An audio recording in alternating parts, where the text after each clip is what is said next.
A veces me pregunto en qué momento exacto mi vida tomó ese giro que nunca imaginé. Tal vez fue aquella noche, el cumpleaños de mi amiga, cuando me miré al espejo antes de salir y pensé que necesitaba sentirme viva.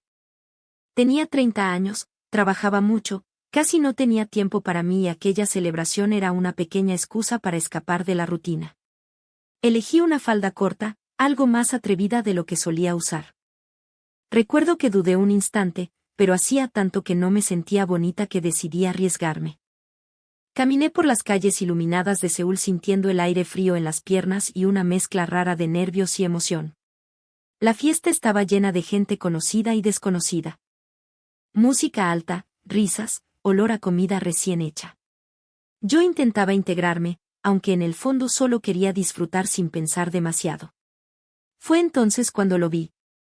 Estaba apoyado en la pared, con una copa en la mano, mirándome como si hubiese estado esperándome.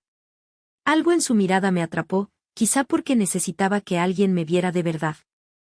Nos presentaron, hablamos, reímos, y todo fue tan rápido que no supe en qué momento empezó a gustarme su cercanía. Me sentí elegida, deseada, y en ese momento eso parecía suficiente. No pensé en nada más. No pensé en señales, ni en intuiciones. Solo viví el instante, como si esa noche fuera un pequeño premio por tantos años de esfuerzo silencioso. Comenzamos a vernos seguido. Al principio todo era perfecto. Atenciones, mensajes constantes, promesas que sonaban sinceras. Parecía un hombre fuerte, decidido, alguien capaz de cuidar y proteger. Y yo, que siempre había sido independiente, descubrí que me gustaba sentir que alguien estaba ahí para mí. Mis amigas me decían que iba demasiado rápido, que lo conocía poco, pero yo no quería escuchar. Pensaba que por fin me tocaba ser feliz. La boda llegó casi sin darme tiempo a respirar. Me dejé llevar por la emoción, por la idea de construir una vida junto a alguien que parecía tan seguro de sí mismo. El día de la ceremonia él sonreía, y yo también. Recuerdo mirar el vestido blanco, mis manos temblorosas y pensar que todo al fin tenía sentido. Pensaba que aquella noche en la que lo conocí había sido una bendición. Pero la realidad empezó a mostrar su rostro poco después. Primero fueron detalles pequeños, un tono de voz más duro, preguntas demasiado insistentes sobre dónde iba, con quién hablaba, por qué me arreglaba. Al principio lo justifiqué, creyendo que era preocupación. Después vinieron los silencios tensos, los reproches, la sensación constante de estar caminando sobre un suelo que podía romperse en cualquier momento. Un día, su mal humor se convirtió en algo peor. No lo describiré en detalle, no hace falta. Solo diré que fue la primera vez que sentí verdadero miedo dentro de mi propio hogar. Me quedé paralizada, confundida, intentando entender en qué momento aquel hombre que conocí se había transformado en alguien desconocido. Y desde entonces, cada noche antes de dormir, la misma imagen vuelve a mí, yo, delante del espejo, ajustándome aquella falda corta sin saber que esa decisión marcaría mi vida para siempre. Nunca imaginé hasta qué punto una vida podía estrecharse, como un hogar podía convertirse en un lugar donde se respira con cautela. Cada mañana me despertaba antes que él, no por costumbre sino por temor a que su humor marcara el ritmo del día. Aprendí a moverme en silencio, a anticipar cada reacción suya, a elegir mis palabras como si fueran piezas frágiles que podían romperse en mis manos. Al principio pensé que todo podía arreglarse. Que quizá estaba pasando por un mal momento, que el estrés lo hacía más irritable, que con paciencia y cariño volvería a ser aquel hombre atento que conocí en la fiesta. Quise convencerme de que era temporal, que yo podía ayudarle a cambiar, que ese lado oscuro no era realmente él. Pero cada intento por justificarlo me alejaba un poco más de quien yo era. Mis amigas empezaron a notarlo. Me preguntaban por qué ya no salía, por qué había dejado de maquillarme, por qué respondía sus mensajes con tanta distancia. Yo inventaba excusas torpes, sonrisas débiles, intentando ocultar la verdad incluso de mí misma. La vergüenza era un peso que se acumulaba en el pecho. Me repetía que todo era culpa mía, que quizá aquella noche, aquel vestido corto, había provocado un destino que nunca supe manejar. Con el tiempo, sus exigencias crecieron. Quería controlar mis horarios, mis amistades, mi forma de vestir. Me decía que una mujer casada debía comportarse de cierta manera, que no necesitaba arreglarme para nadie. Su voz se volvía más áspera, más impositiva.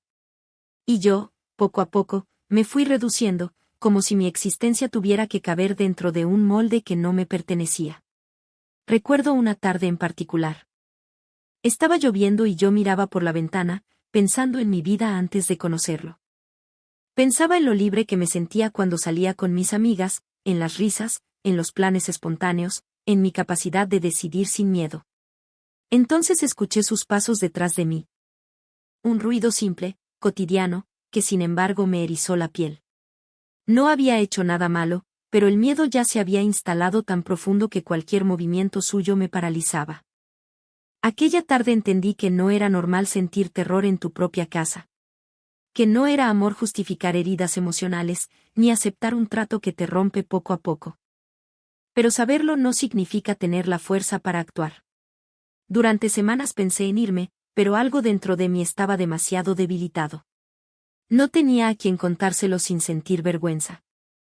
No sabía si alguien me creería. Un día, mientras ordenaba unas cajas en el armario, encontré una foto de aquella noche del cumpleaños.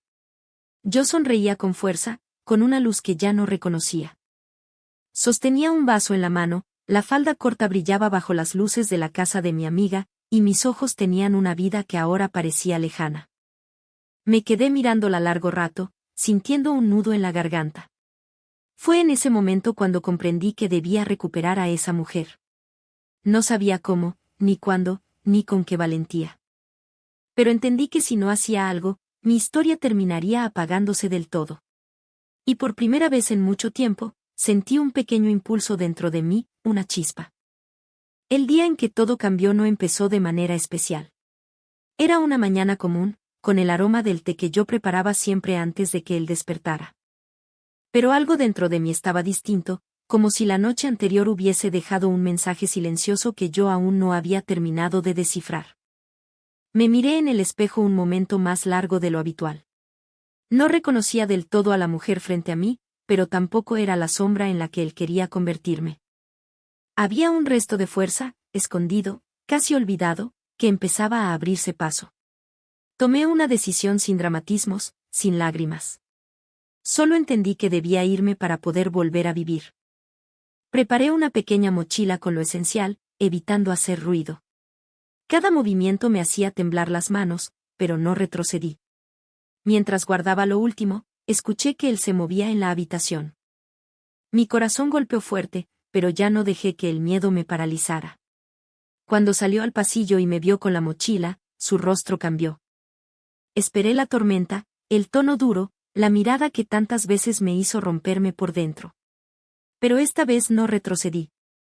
No expliqué nada, no pedí permiso, no busqué su aprobación. Solo dije que me iba. Mi voz temblaba, pero estaba decidida. Él intentó acercarse, quizá para detenerme, quizá para discutir. Yo di un paso atrás. Por primera vez en mucho tiempo, marqué un límite. Y fue suficiente para que él se quedara inmóvil, sorprendido por una fuerza que no esperaba en mí. Salí de la casa sin mirar atrás. El aire de la calle me golpeó el rostro con una mezcla de frío y libertad. Caminé sin rumbo al principio, dejando que cada paso fuera una declaración silenciosa de que la vida todavía podía ofrecer algo más que miedo. Me refugié en casa de una amiga, aquella misma amiga cuyo cumpleaños cambió mi vida. No tuve que explicar mucho. Ella me abrazó, y en ese abrazo entendí que no estaba sola. Los días siguientes fueron difíciles, llenos de dudas, trámites, lágrimas contenidas. Pero cada mañana, cuando me despertaba, respiraba mejor. Poco a poco recuperé la sensación de tener control sobre mi existencia. Empecé terapia, reconstruí mis lazos con quienes me querían, volví a trabajar con una energía que creía perdida. Un mes después, volví a encontrar la foto de aquella noche, la misma que me había hecho despertar. La miré detenidamente y esta vez ya no sentí culpa por la falda corta ni por haber querido sentirme bonita. Comprendí que la responsabilidad nunca había sido mía y que el error no fue cómo me vestí, sino no escuchar las señales que la vida me dio después. Ahora guardo esa foto como un recordatorio de dos cosas: la inocencia con la que entré a esa fiesta y la fuerza con la que salí de aquella relación. No me arrepiento de haber querido vivir, de haber querido sentirme libre. Me arrepiento de haber dejado que alguien me apagara, pero también me enorgullece haber encontrado la forma de volver a encenderme. Mi historia no termina en el miedo, sino en la recuperación. Y aunque me llevó tiempo entenderlo, descubrí que incluso después de la oscuridad más profunda, una mujer puede levantarse, reconstruirse y volver a mirarse al espejo sin temor.